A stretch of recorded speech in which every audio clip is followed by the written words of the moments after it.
Hello दोस्तों, arts vision 0.1 में आपका स्वागत है। और आज मैं आपको बताने जा रहा हूँ इतिहास का उस काल के बारे में जिस काल के जरिए भारतीय इतिहास का एक अलग स्वरूप तैयार होता है। यानी कहा जाए तो भारतीय मध्यकालीन इतिहास का स्वर्ण काल यानी मुगल काल, जिसमें बहुत ऐसे राजा आए जिन्होंने भारतीय इतिहास को एक नई स्थापत्य कला के साथ एक नई संरचना दिया, एक नई सोच और नई विचारधारा के साथ भारतीय मध्यकालीन इतिहास को स्वर्ण काल बनाया। इसमें हम सबसे पहले जानेंगे बाबर के बारे में, यानी मुगल साम्राज्य का जो संस्थापक बाबर था, यानी इसकी शुरुआत कैसे हुई और किस प्रकार भारत में मुगल साम्राज्य की नींव डाली गई। सबसे पहले आपको जानकारी के लिए हम बता दें कि अक्सर आपने सुना होगा कि भारत में जो मुगलों का आगमन हुआ वे लुटेरे थे, यानी ये शब्द का इस्तेमाल होता है बार बार लुटेरे का। आप एक बात क्लियर बताइए कि लुटेरे कहा किसको जाता है। लुटेरे हम उसे कह सकते हैं जो लूट कर लेकर जाता हो।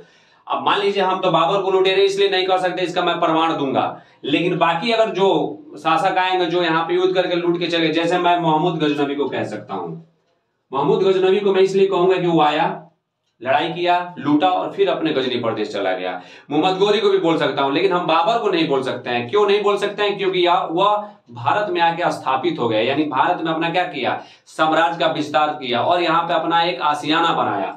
तो बात आती है बाबर को लेकर, यानी मुगल साम्राज्य। मुगल शब्द सबसे पहले हम जानने की कोशिश करें, मुगल शब्द किस भाषा से लिया गया है, तो अरबी और फारसी। यानी मुगल जो शब्द है दो, एक तुर्कियन से है और एक ईरान से है। यानी फारसी भाषा ईरान में बोली जाती थी, अरबी यानी तुर्कियन यानी अरबी क्षेत्रों से बोली जाती थी। तो इन दोनों क्षेत्रों के सम्मिश्रण यानी शब्द से क्या बना है, मुगल, जिसका अर्थ होता है राह दिखाने वाला या पथ प्रदर्शक। यानी मुगल का अर्थ क्या होता है, राह दिखाने वाला या पथ प्रदर्शक। अब हम जानकारी हासिल करेंगे बाबर की स्टोरी, यानी बाबर ने किस प्रकार मुगल साम्राज्य की नींव भारत में डाली। भारत में मुगल साम्राज्य का संस्थापक बाबर को माना जाता है। यानी कहा जाता है कि बाबर जो था भारत में मुगल साम्राज्य का स्थापना किया था। बाबर का जन्म 14 फरवरी 1483 को फरगना में हुआ था। यानी अफगानिस्तान में एक जगह है फरगना, वहां पे किसका जन्म हुआ था, बाबर का जन्म हुआ था। कब हुआ था, तो 14 फरवरी 1483 को हुआ था। इसके पिता का नाम उमर शेख मिर्जा, नाम याद रखिएगा, ऑब्जेक्टिव में पूछता है कि बाबर के पिता का नाम क्या था, तो उमर शेख मिर्जा, और माता का नाम क्या था, कुतुबुनिगार खानम। यानी पिता का नाम उमर शेख मिर्जा और माता का नाम कुतुबुनिगार खानम। उमर शेख मिर्जा की 8 संतानें थी, जिसमें बाबर सबसे बड़ा लड़का था। यानी उमर शेख मिर्जा को 8 संतानें थी, जिसमें सबसे बड़ा कौन था, बाबर। 2 भाई जो थे जहांगीर और नासिर, इसके 2 छोटे भाई थे, साथ ही साथ 5 इनकी बहन थी। यानी उमर शेख मिर्जा की 5 लड़कियां थी, जिसमें आता है नाम खानजादा बेगम, मिहिर बेगम, शाहबानू बेगम, कादर सुल्तान और रकिया सुल्तान। ये 5 पुत्री और 3 पुत्र, यानी टोटल इनके संतान कितने हुए उमर शेख मिर्जा को, 8, जिसमें से बाबर क्या था, सबसे बड़ा था। बाबर के पिता उमर शेख मिर्जा, यानी यहाँ पे थोड़ा ध्यान देने योग्य है कि यानी ये नाम मुगल क्यों पड़ा। अक्सर सवाल आता है कि इसका नाम मुगल क्यों पड़ा, तो इसका आंसर आपको इसमें मिलेगा। बाबर के पिता उमर शेख मिर्जा तैमूर के 5वें वंशज थे। यानी तैमूर मतलब तुर्कियन, यानी तैमूर से वंशज से कौन जुड़े थे, उमर शेख मिर्जा। और इनकी माता कुतुबुनिगार खानम चंगेज वंश की 14वें वंशज थी। यानी चंगेज खां की 14वें वंशज कौन थी, कुतुबुनिगार खानम, यानी यूनिस खां की ये पुत्री थी। इसलिए बाबर के रगों में मध्य एशिया यानी मिडिल ईस्ट में ये दोनों क्षेत्र पड़ता है, तुर्की और ये मंगोलिया, यानी मंगोलिया के रहने वाली इनकी माता जी थी। और पिता कहां के रहने वाले, तुर्कियन से ताल्लुकात रखे थे। तो कहा जा सकता है कि मध्य एशिया का 2 देश यानी तुर्की और मंगोलिया, यानी 2 प्रमुख वीरों का रक्त बाबर के खूनों में बह रहा था। इसलिए इसे क्या कहा गया है, चगतई तुर्क कहा गया है। पूछा जाए बाबर को चगतई तुर्क क्यों कहा गया, तो आप जवाब आसानी से दे सकते हैं कि बाबर के पिता उमर शेख मिर्जा तैमूर के 5वें वंश से बिलोंग रखते थे, जबकि उनकी माता कुतुबुनिगार खानम चंगेज खां के 14वें वंश से बिलोंग रखती थी। यानी जब 2 खून आपस में मिलता है तो एक नई संरचना का तैयार होता है। यानी खून मिलने का मतलब ये नहीं है कि रेड पीला, खून रेडे रहेगा, यानी डीएनए का, ठीक है। तो इस तरह से बाबर का जो नाम पड़ा बाबर का तुर्की में अर्थ बाघ होता है। पूछा जाए कि बाबर का तुर्की में अर्थ बाघ होता है, इसीलिए इसने अपने आप को तैमूर का वंशज माना है। बाबर ने किसका वंशज माना है, तैमूर का, क्योंकि कहते नहीं है, आज के डेट में भी है कि पिता के नाम से ही पुत्र का सरनेम चलता है। उसी प्रकार भले माता चंगेज खां की वंश से थी, लेकिन पिता के नाम से इसका क्या हुआ, सरनेम चला। बाबर का पूरा नाम जहीरुद्दीन मोहम्मद बाबर था। बाबर का पूरा नाम क्या था, जहीरुद्दीन मोहम्मद बाबर। इसकी पत्नी का नाम महिमा सुल्ताना था। यानी बाबर के पत्नी का नाम क्या था, महिमा सुल्ताना। बाबर के पिता की मृत्यु उस समय हुआ, बाबर की पिता की मृत्यु उस समय हुआ जब बाबर मात्र 11 वर्ष का था। यानी कहा जा सकता है 8 जून 1494 में इनकी पिता उमर शेख मिर्जा की मृत्यु हो जाती है, जिसकी वजह से 11 वर्ष की आयु में बाबर को क्या फरगना का शासक बनाया जाता है। लेकिन बाबर के अंदर एक जिज्ञासा है, हमेशा एक लालसा रहता है कि मैं समरकंद को जीतूं, क्योंकि इनके पूर्वजों ने यानी तैमूरों ने क्या किया था, समरकंद पे राज किया था। इसलिए भी चाहता था कि मैं समरकंद को जीतूं और उस पे राज करूं। बाबर ने समरकंद पर अधिकार करना चाहा था और उसकी चाहत रंग भी लाई। यानी कहावत है ना कि बाबर के इस कहानी से आपको बहुत ऐसा पॉइंट मिलेगा जो आपको सीखने को मिलेगा कि इससे सीखा कैसे जाए, कैसे राज का संचालन किया, किस प्रकार 11 साल का बच्चा एक बड़ा सा सपना लेके समरकंद को जीता जो ईरान के जो बॉर्डर पे था। यानी कहा जाए अगर समरकंद को आपने जीत लिया तो ईरान जाना और समरकंद से व्यापार और वाणिज्य को बढ़ा सकते हैं और अपनी स्थिति को काफी मजबूत कर सकते हैं। तो बाबर का ये लालसा काम है, अगर आपके अंदर चाहत है पाने की तो वो वस्तु आपको मिलेगी। और मिलती क्यों है, क्योंकि आपके पास चाहत होती है। तो बाबर के अंदर वो चाहत था कि मैं समरकंद को जीतूं क्योंकि पूर्वज मेरा वहां पे राज किया है, और उसने 1497 में वहां पे उस पे विजय हासिल करके वहां पे शासन करने लगा। लेकिन किसी कारणवश यानी कहा जाए कुछ परिस्थितियां विपरीत आती है जिसकी वजह से बाबर को 100 दिन के अंदर ही समरकंद छोड़ना पड़ा। परिस्थितियां अच्छी नहीं थी होने की वजह से 100 दिन के अंदर बाबर को क्या करना पड़ा, समरकंद छोड़ देना पड़ा। वह पुनः समरकंद पे आक्रमण किया, लेकिन शैबानी खान ने 1501 में बाबर को पराजित किया। लेकिन बाबर हार नहीं माना। यानी बाबर की स्टोरी में आपको सबसे प्रमुख चीज मिलेगी, अगर तुम्हारे पास पाने की चाहत है, अगर तुम्हारे पास पाने की चाहत है तो सारी जहां मिलकर तुम्हारा सपोर्ट करेगा, लेकिन आपका इरादा मजबूत होना चाहिए। इसका इरादा था कि मैं 100 दिन में वापस चला गया, कोई बात नहीं है, मैं दोबारा अटैक करूंगा, फिर मैं समरकंद को जीतूंगा। इसलिए पुनः उसने समरकंद को जीता। लेकिन शैबानी खां यानी उजबेक उनका नाम था, शैबानी खां ऐसे कहा जाता, उन्होंने 1501 में बाबर को क्या कर दिया, फिर से पराजित कर दिया। बाबर बेघर हो गया और उसने फिर हार नहीं मानी। बाबर यहां से भी हार नहीं मानता। बाबर ने तीसरी बार साहस करके उस अपने साहस और धैर्य, यानी बाबर का ये तीसरा पॉइंट आपको बहुत प्रभावित करेगा। और ये हर एक स्टूडेंट या दुनिया में कोई भी व्यक्ति कोई भी कार्य करता है, चाहे स्टार्टअप बिजनेस का हो चाहे आपका कैरियर का हो, इस पे ध्यान जरूर दीजिएगा। बाबर ने इतने हारने के बाद अगर कोई व्यक्ति एक बार हार जाता है तो मनोबल छोड़ देता है, लोगों की ताने सुनने के बाद मनोबल छोड़ देता है। लेकिन यह एक लड़का जो एक छोटा सा फरगना से चला था और समरकंद को जीतना चाहता था, क्योंकि उसको ईरान की सपना थी कि मैं ईरान पे सल्तनत अपना बढ़ाऊं, क्योंकि ईरान उस समय सबसे बड़ा सल्तनत में से एक था। तो बाबर ने अपने साहस और धैर्य, इसकी जरूरत बहुत ज्यादा पड़ती है आपको अपने हर परिस्थिति में। आप जीवन के किसी भी परिस्थिति में हो, लेकिन आपने अपना साहस और धैर्य बनाए रखा है ना, तो आपको कोई मात नहीं दे सकता है। अगर इसको अपने अंदर पूरी निष्ठा के साथ, दृढ़ संकल्प के साथ रखते हैं तो जीत आपको मुमकिन है, जिसका प्रमाण आपको मिलेगा। अगला पॉइंट, यानी बाबर ने अपने साहस और धैर्य के साथ क्या दिया, परिचय दिया और कहा कि नहीं, मैं फिर हार नहीं मानूंगा, मैं समरकंद हारा हूं, मैं काबुल जीतूंगा। और उसने काबुल जीतकर यह साबित कर दिया कि मैं हारा तो जरूर हूं, लेकिन प्रयास मेरा निरर्थक नहीं है, सार्थक है, मैं कर सकता हूं। और 1504 में उसने काबुल को जीता।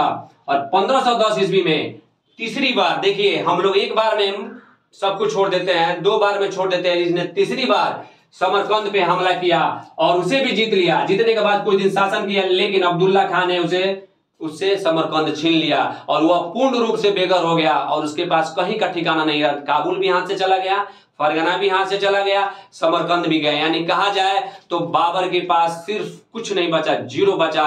लेकिन कहा होता है ना, 0 वाला व्यक्ति बहुत कुछ सीख के जाता, हार बहुत कुछ सिखा के जाती है। जीतने की वैल्यू एक हारने वाला ही जान सकता है, जीतने वाला नहीं जान सकता, क्योंकि वो तो जीत चुका है। हारने वाले को मालूम है कि जीत की वैल्यू क्या है। बाबर को यहाँ से एक नई सोच, नई प्रेरणा, नई एक मार्गदर्शक मिला और उसने अपने इस मार्गदर्शक के जरिए क्या किया, धीरे धीरे पश्चिमोत्तर क्षेत्रों को जीतना शुरू किया, जो छोटा छोटा प्रदेश था।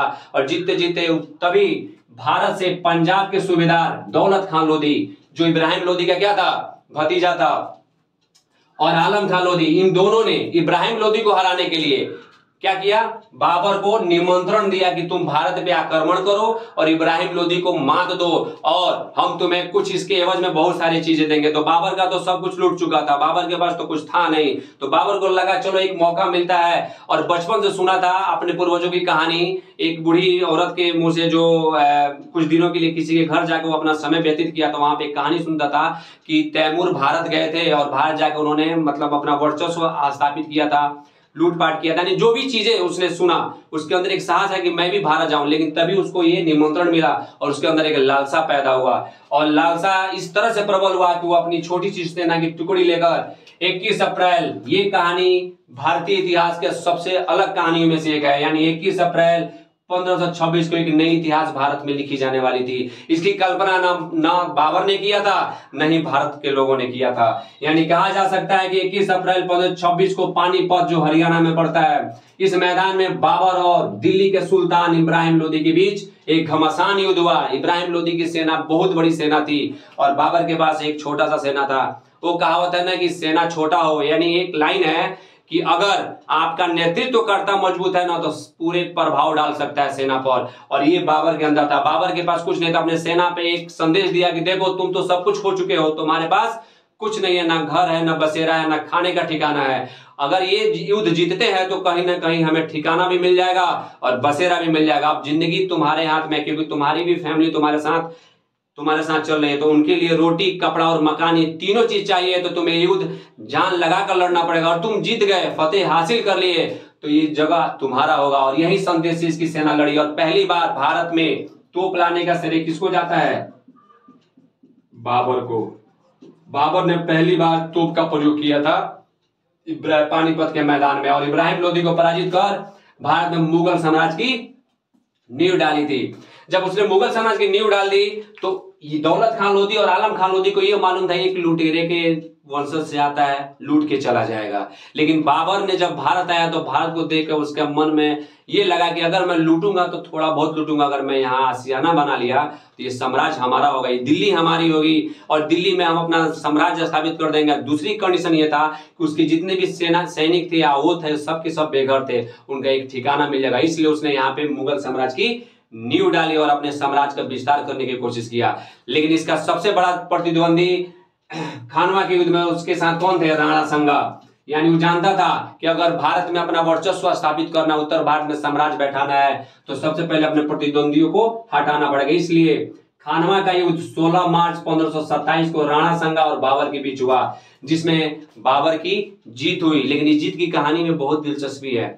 राणा संगा काफी भारी पड़ रहे थे बाबर पर, लेकिन बाबर को मालूम था कि मेरा सेना मुकाबला नहीं करेगी। लेकिन उन्होंने अपनी सेना को पहली बार यह रियलाइज कराया कि तुम अगर आज डट के लड़ोगे तो ये दिल्ली और ये राजस्थान के क्षेत्र सब हमारे होंगे और हम पूरी मजबूती के साथ इस पे अपना वर्चस्व स्थापित कर सकते हैं। इसलिए उन्होंने मदिरा और बहुत सारे जो अय्याशी वाली जितनी भी चीजें सबको बैन कर दिया। कहा कि कोई मदिरापान नहीं करेगा, कोई नशा नहीं करेगा, हम लोग पूरा का, और जो टैक्स लगता था जनता पे उस टैक्स को भी उसने माफ कर दिया। जो दिल्ली में जब शासन चलाया तो उस समय एक टैक्स लगता था जो कर देना पड़ता था, वो भी कर उसने माफ कर दिया ताकि पूरी जनता सेना को सपोर्ट करे, पूरी सेना हमें सपोर्ट करो। हम अपने इन सारे समूहों के साथ हम क्या करेंगे? राणा संगा पे वार करेंगे और वो युद्ध को जीतेंगे। और यह रंग लाया और 16 मार्च 1527 को राणा संगा घायल हो गए और उनकी जो लोग थे उन्होंने राणा संगा को युद्ध से बाहर हटा दिया, जिसकी वजह से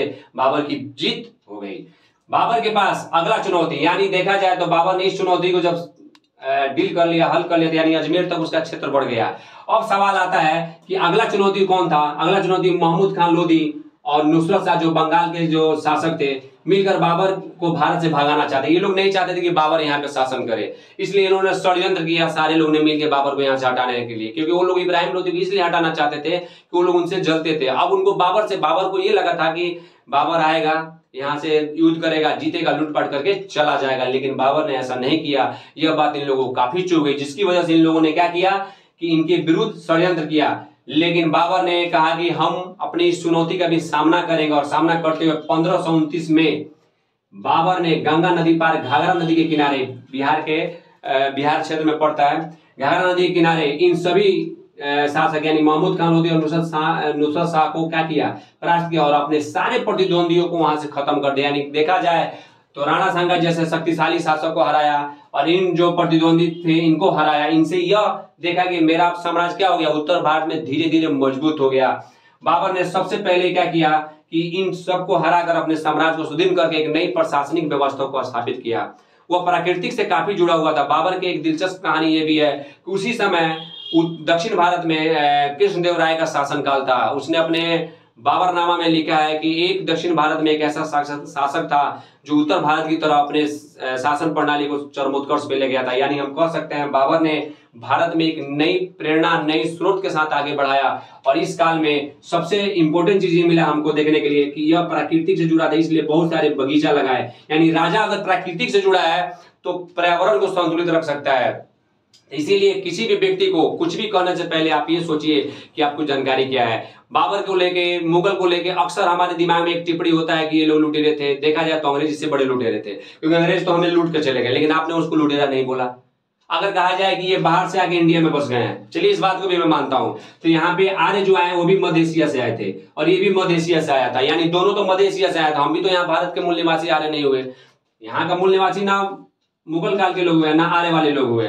लेकिन हमारे मतगणना क्या है, विचारधारा अलग है। तो विचारधारा सही देखिए, किताब पढ़ा कीजिए, किताब पढ़िएगा तो बहुत जानकारी मिलेगी। आप फेसबुक ट्विटर पढ़िएगा, लोग अपने विचार, अपने थॉट्स डाल देते हैं। किताब पढ़िए, किताब से जानकारी मिलेगी। आप किसी की व्यक्ति के बारे में जानकारी हासिल करना है तो उससे जुड़ी हुई जो भी कड़ी है उसको समझिए, तब जाके आपको मालूम चलेगा क्या सही है क्या गलत है। इसके अगली कड़ी में हम आपको बहुत सारा ऐसा बताएंगे, यानी जितने भी राजा हुए बेहतर से बेहतर काम किए।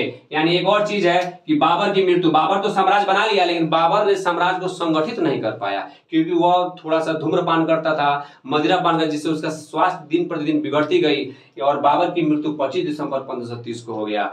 यानी कहा जाए कि एक ऐसा राजा, यानी इतनी हारने के बाद उसने एक ऐसा जगह फतेह किया जिसको लेकर उसके पूरे वंशज ने वहां पे शासन किया है। यानी दर दर पीढ़ी इन लोगों ने यहाँ पे शासन करके भारत के मध्यकालीन युग को क्या बनाया, स्वर्ण युग बनाया। भारत में पहला मुस्लिम शासक का आगमन मोहम्मद बिन कासिम के जरिए हुआ था। यानी मोहम्मद बिन कासिम पहला आया था, दूसरा मोहम्मद गजनवी और तीसरा कौन आया था, मोहम्मद गोरी। और उसी के गुलाम जो थे कौन, कुतुबुद्दीन ऐबक। और उसी के बाद ये वंश चलते चलते लोधी वंश तक आया था और लोधी वंश का अंत करके बाबर ने क्या किया, मुगल साम्राज्य की नींव डाली। अगला कड़ी में आपको बताएंगे हुमायूं को लेकर। धन्यवाद।